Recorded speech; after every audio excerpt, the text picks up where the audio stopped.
So today is a day when you have to promise me that you will meditate every night, every evening, maybe in the morning also.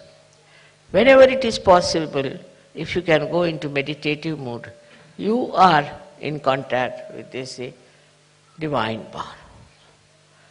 Then whatever is good for you, whatever good for your society, for your country, all is done by this divine power.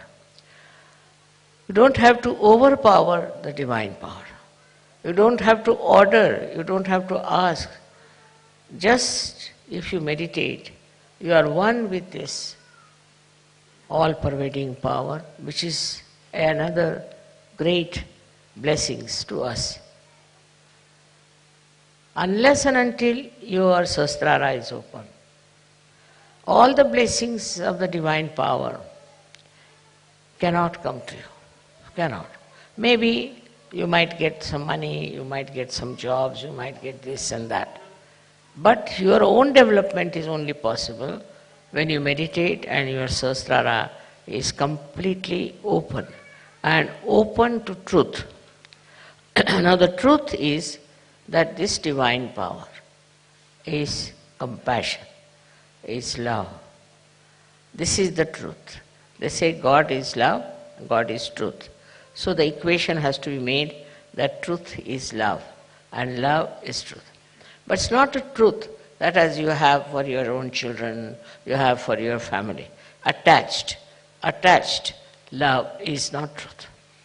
If you are attached to somebody, then you never see the bad points of that person. If you are angry with somebody, then you can never see the good points of that person. But it's a complete detached love. And that love is extremely powerful. Because whenever you project that love to anyone, you will be surprised. The problems of that person will be solved, his personality will improve, everything will work out in a very big way, and his life will be changed. But if you are attached to anything whatsoever, that attachment itself causes problems and doesn't allow Sahaj to grow. This attachment could be any kind. For example, you can be attached to your country, attached to your society, attached to your family. It can be of any kind. But when Sahasrara is open, you learn one thing is detachment. It just happens that you get detached. Though, you are not running away. As it is in Sahaja Yoga, we don't believe in people who run away from society and go to Himalayas, or that I call it as escapism. That is not the point. What happens is that you are there. You see everyone, you watch everyone, you know everyone, you are close to everyone, but you are a detached person. It's a state of mind that you achieve when Sahasrara is open. Then that state you are dealing with people, you are dealing with problems, you are dealing with situations, but you are not involved in it. There's no involvement. And that involvement which you had before can never give a complete insight what is happening, what is the truth is about any situation. So this detachment helps. The greatest thing of the detachment is that you are not affected. No use saying that, oh, you are not affected, mother, so how can you feel for another person? How can you have compassion for another person? Because if you feel for another person, then only you can solve the problem. But this feeling that you have is again a kind of an attachment. It is not a real feeling, because it doesn't help. The person is crying, you are also crying. The person is in trouble, you are also in trouble. And this does not help that person, nor will it help you. So to have detached in no way means you do not feel the another person. You do feel. You feel the agony of that person, the trouble of that person, of the whole society sometimes, and of the whole country. But that your feeling is so detached that the all-pervading power takes over. First, we must have full faith in the capability of this all-pervading power. As soon as you are detached, you say, you do it. Finished. Once you say that you are going to do it, it's you who is going to do it, whole thing changes completely because you transfer all your responsibilities, all your problems to this divine power which is so powerful, which is so capable, which can work out anything. So whenever you think that this problem you are going to solve, you are the one who is going to do it, then all right, the divine power says, all right, try your luck. But if you can really put this problem to the divine power, it will work out. We have all kinds of problems in Sahaja Yoga, especially when we find that people are not so much attracted to Sahaja Yoga. They are few in number, then you feel very bad about it.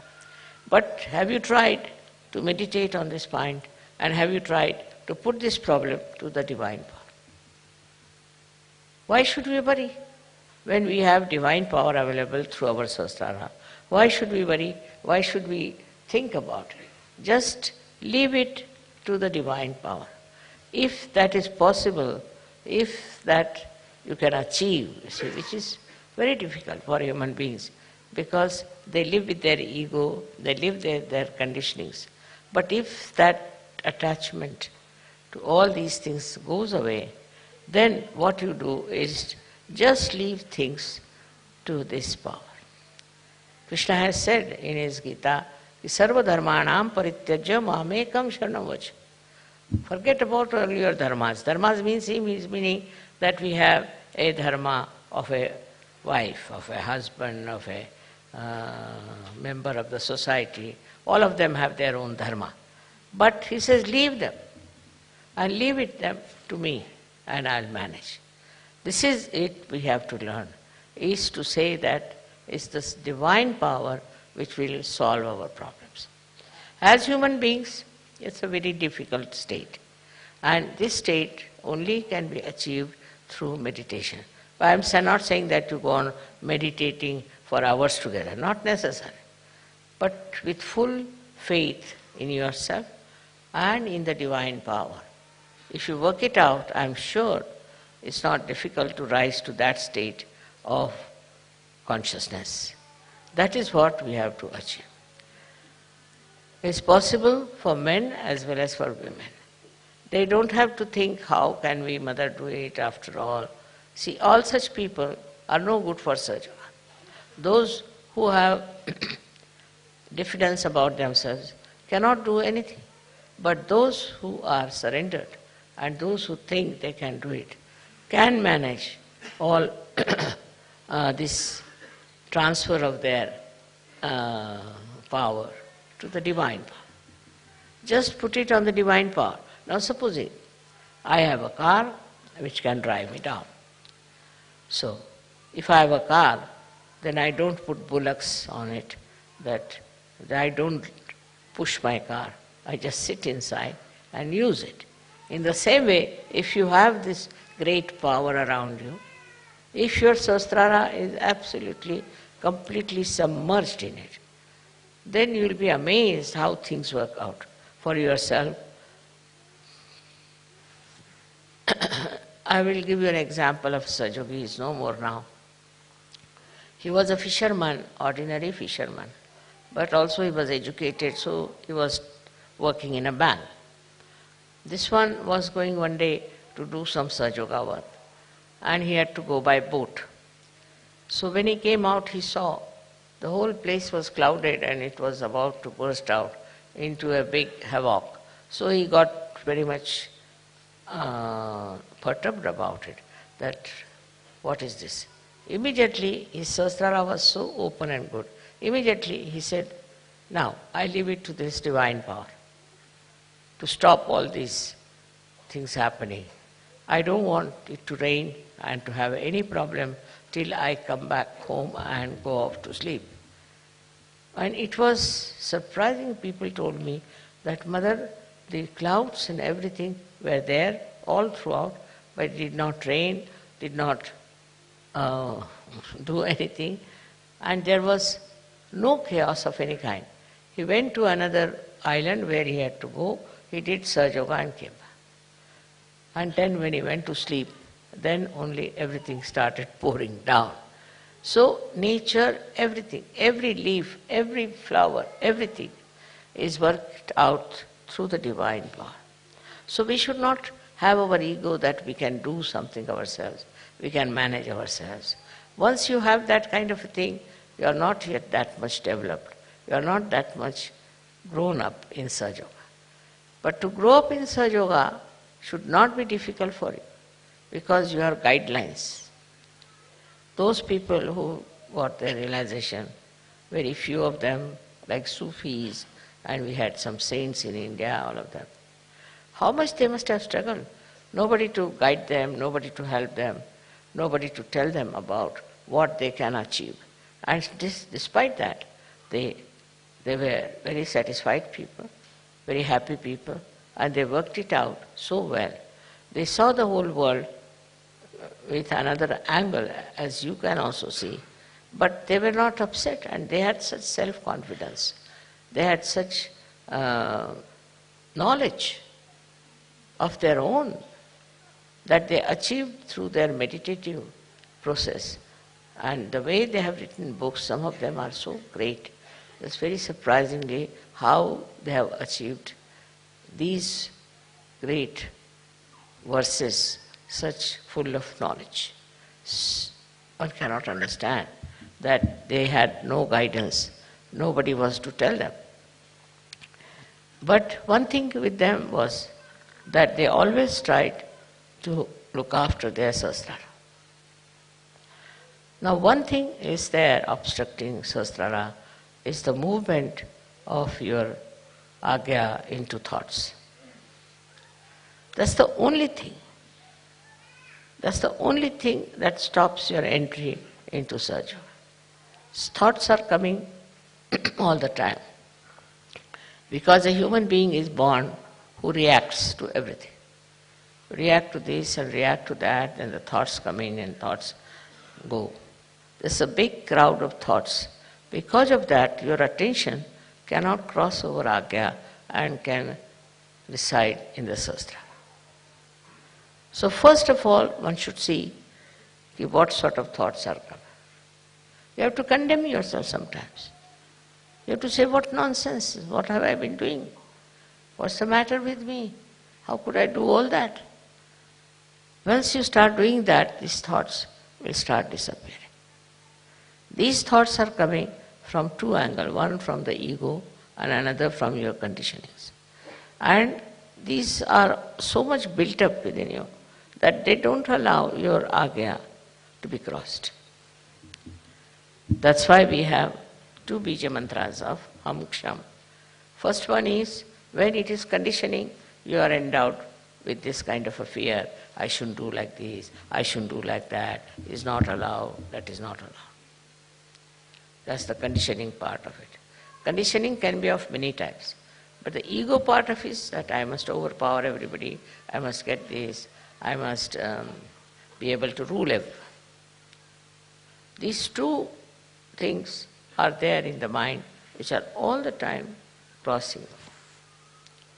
So it's important that we should go into thoughtless awareness. And that thoughtless awareness is the real way that your sahasrara can be nourished by the Kundalini. Because Kundalini cannot go through, cannot pass through. And for that, as I said, there are two bija mantras. One is Ham, another Ksham. So if you are conditioned, you are frightened, you are afraid, and you had ideas about yourself. These days, the way people are describing, they'll say, I'm an extrovert. Somebody will say, I'm an introvert. Somebody will say, I'm hippie, I am that, I am that. All kinds of things they can have attributed to themselves. But these ideas are all coming from outside. They are not from inside. To get to the inner side of yourself, to the subtler side of your being, you must allow the Kundalini to go through the Agya. To cross the Agya is a very important thing in modern times. And for that you have to meditate. If you can meditate with complete faith in yourself, this Agya can be opened up with surrendering to the Divine. You have to surrender yourself to the Divine. And when this Agya opens, you'll be amazed. Your Sahasrara is just waiting to transfer, to give you all the help that you need through the all-pervading power. Your connection of Sahasrara with the all-pervading power is established. And by that you will be amazed how all these 7 chakras work for you. How they help you. How they try to give you whatever is the real knowledge about everything. This real knowledge that you get is very joy-giving. You can see this real knowledge in everything. You don't have to start reading any book about it. In every situation and in every person, in every flower, in every natural happening, you see clearly the hand of the Divine. Once you see the hand of the Divine, your ego starts disappearing. Once you say that it's you do everything. Kabira has said something great about this. He said that when the goat is alive, it goes on saying, I am, I am. But when it is slaughtered and its intestines are made into strings which are used for cleaning the cotton, then it said, tu hi, you are. See, in this symbolic way, they have suggested that you have to become dissolved into this divine power. It's the divine power that does everything. What am I? I was just a drop, and I fell into this ocean of awareness of the divine power. And that is taking over and working it out. That will help you a lot to be a great surgeon. You develop curing powers, but still you are not proud of it. You developed, of course, awakening powers, you are not proud of it. You develop so many creative powers and you are not proud of it. You become really very, very creative, extremely creative. But the greatest thing happened to you that you become a global personality. So you start seeing the problem of every country, of every other nation where they have problems. But these problems when you see, you don't see like other people, because others may like to use it for their own purpose, maybe for media, maybe for something. What you want to see is that these problems are solved. See, your powers are so great with this kind of a mind, I would say, which is dominated completely by the divine power, that whatever disturbs you immediately is taken over and it starts working out. Many problems have been solved by surgery. And also they can be solved on a very universal level. If you are a global person, then what happens is that you become a sort of a vehicle, or you can become like a channel for this divine power to act, because you are purely a global personality. Not attached to this, attached to that, but a pure Sahaja personality which can be used by this divine power very easily.